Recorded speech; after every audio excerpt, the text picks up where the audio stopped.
Look at the camera, say your name and spell it. Ben Union, like Big Ben and union worker. Benunion. I like that. It's a good start. Now, Ben, you come from a very interesting family, but I'd like to know your history. You're like a mystery. I didn't realize you existed. So tell me how you got into music. Well, I grew up in church, and my folks are ministers, or were ministers, and so I was surrounded by church music growing up. In particular, there was a drummer in Australia named Michael. Yeah, I got two straws, like those Slurpee straws, and I started drumming with Slurpee straws. And so that's really where it started. And then Tupperware was my drum set, for real. It's so funny. Said you wanted to then be a drummer, right? Well, yeah, that's where I started. That's what I started playing. That was my first instrument. I'm a drummer. And I've always wanted to be a drummer in a band. It hasn't happened yet. No, I was like, I wasn't in bands much growing up, and other than church stuff, it was always church music. I actually traveled around the world. I became an ordained minister, long story short, at 18 in an evangelical church, and then traveled around the world doing music, like praise and worship type music and church music or gospel music. And I had no understanding of clubs or pop or rock and roll, really. It was always just based in the church. So that's what I was doing, traveling around the world, playing music at churches and conferences. So that was one phase of my life. It feels like I've had like 2 or 3 lives already. I'm only in my 30s, but that was the first, 20 years. I'm the second of 5 boys.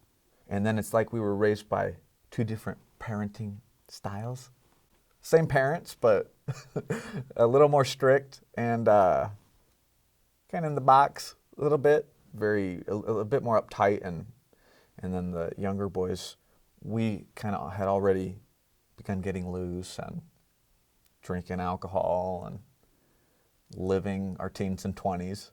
So there's Gabe, then you, Mm-hmm. and then Jared, and then a ways until the last 2, right? So Yeah. kind of like 2 families. Okay. And Yeah. You grow up and it's kind of a more restricted environment because the parents are trying to figure it out and then lighten up a little. As is the case with So most everybody, That happens in almost every family. So that carried into all throughout, high school, but it was all church-based. I was born in Kansas City, Missouri. Folks' work took them to Australia and Houston, Texas, and Southern California, and now I've been in the Northwest for 20 years myself. But it all started in church. From a young age, the folks would have instruments in the house, little guitars and things.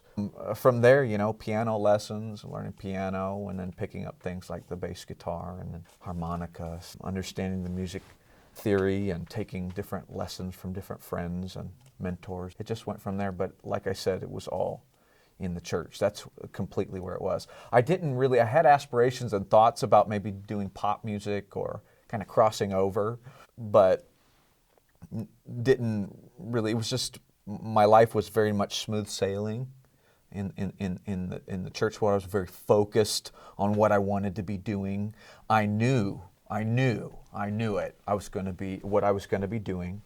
I knew that I was going to be involved in ministry to some extent for the rest of my life. That's the only place that I was looking, or the only circles I was in.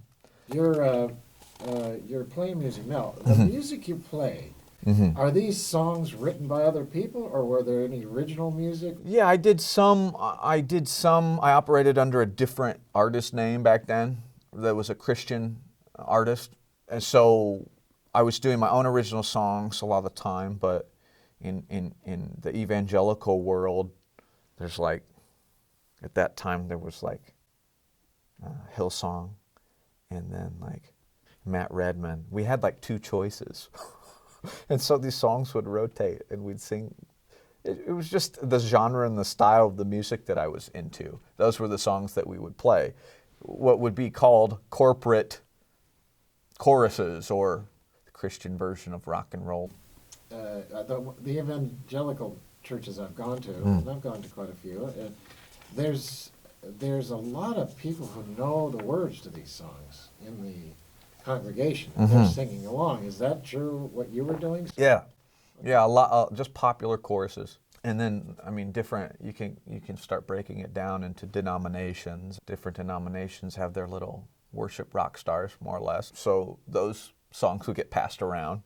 I mean, the particular denomination we were involved in when I was kind of going through all this, worked in over 80 different countries, millions of people involved, is very much a worldwide operation. And so within those circles, there were kind of our little rock stars that, you know, I'd go around these conferences and I'd get to play with these guys, and we'd do some songwriting together. A couple of guys recorded songs that they either wrote in my bedroom or wrote with me.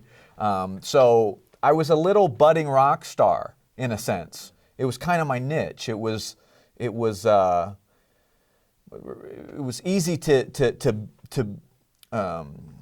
it was a place of profile because of my parents, and because your parents, you know, are in those circles. I would tag along. We'd get to travel with them, and then, you know, it's a world in and of itself. No, I met your dad. You know, I didn't quite connect it all, but you know, so here he is. He's a pastor.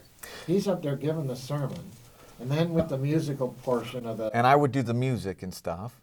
And so, I mean, the order of events typically was we all, when the congregation would get together, we'd sing praise songs, and then there were a lot of good people, a number of people that I'm still friends with and that I know. But when I was 18, I was ordained. This denomination, you know, along with my local church community, I was ordained as a pastor. And so I headed up all the music programs, coordinated all the music teams and practice. I had good mentors and things, but just learned kind of how to organize things and be a leader. And there are a lot of good things I learned. There are a lot of bad things I picked up.